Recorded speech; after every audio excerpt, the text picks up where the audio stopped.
कर्मों की सजा सभी को मिलती है। माता सीता ने भी किया था एक घोर पाप, जिसके कारण उन्हें भी ये सजा मिली थी।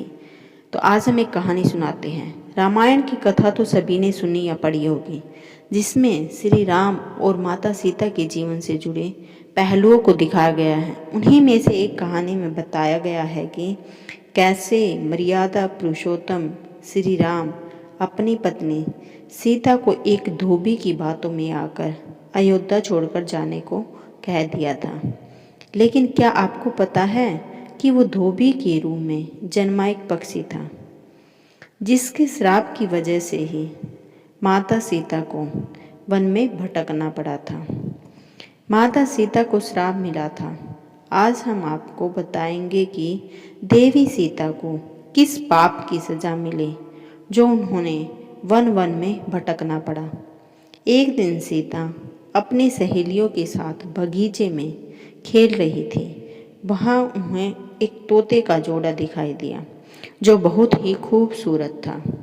वे दोनों पक्षी एक पर्वत की चोटी पर बैठे बातें कर रहे थे कि पृथ्वी पर श्री राम नाम से विख्यात एक बड़े सुंदर राजा होंगे और उनकी महारानी का नाम सीता होगा। श्री राम सीता के साथ कई वर्षों तक राज्य करेंगे। धन्य है वे जानकी देवी और धन्य है वे श्री राम। तोते की ऐसी बातें सुनकर सीता ने सोचा कि ये दोनों तो मेरे ही बारे में बातें कर रहे हैं। इन्हें पकड़कर मैं इनसे अपने जीवन से जुड़ी सारी बातें पूछ सकती हूँ। इसलिए उन्होंने अपनी सहेलियों से उन दोनों पक्षियों को पकड़कर लाने को कहा। उनकी सहेलियां उस पर्वत पर गई और दोनों पक्षियों को पकड़कर ले आई। माता सीता उन पक्षियों से कहती है कि तुम दोनों बहुत सुंदर हो। देखो, डरो नहीं, मैं तुम्हें कोई नुकसान नहीं पहुंचाऊंगी। तुम बस मुझे ये बताओ कि तुम कौन हो और कहाँ से आई हो। राम कौन है और सीता कौन है, तुम उनके बारे में कैसे पता है। माता सीता के पूछने पर दोनों पक्षी बताते हैं कि एक बहुत विख्यात महर्षि वाल्मीकि हैं। हम दोनों उन्हीं के आश्रम में रहते हैं।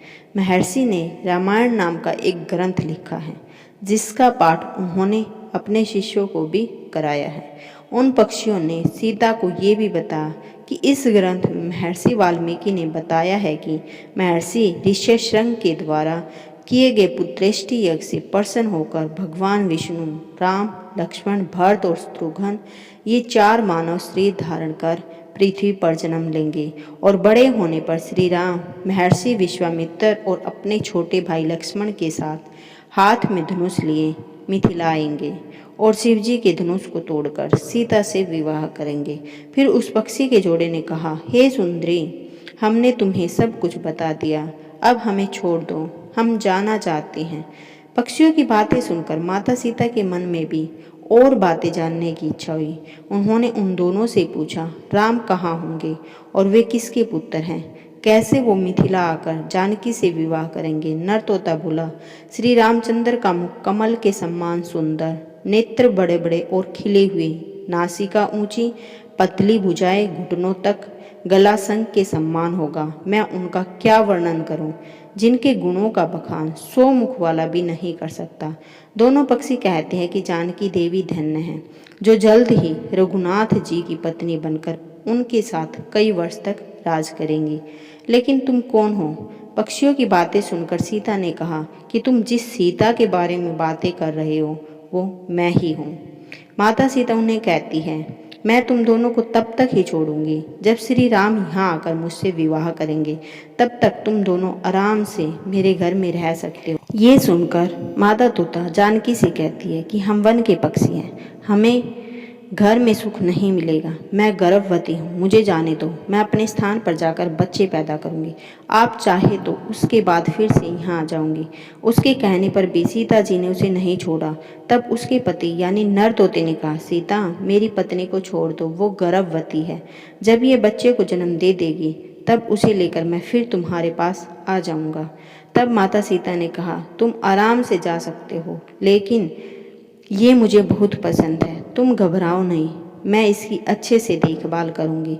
जब सीता ने उस मादा तोते को छोड़ने से मना कर दिया तब वो पक्षी दुखी हो गया और पक्षी दोबारा सीता जी से निवेदन करता है कि मैं अपनी पत्नी के बिना जिंदा नहीं रह सकता, इसलिए इसे छोड़ दो। माता सीता, तुम बहुत अच्छी हो, मेरी प्रार्थना मान लो। इस तरह उसने बहुत समझा, लेकिन सीता ने उसकी पत्नी को नहीं छोड़ा।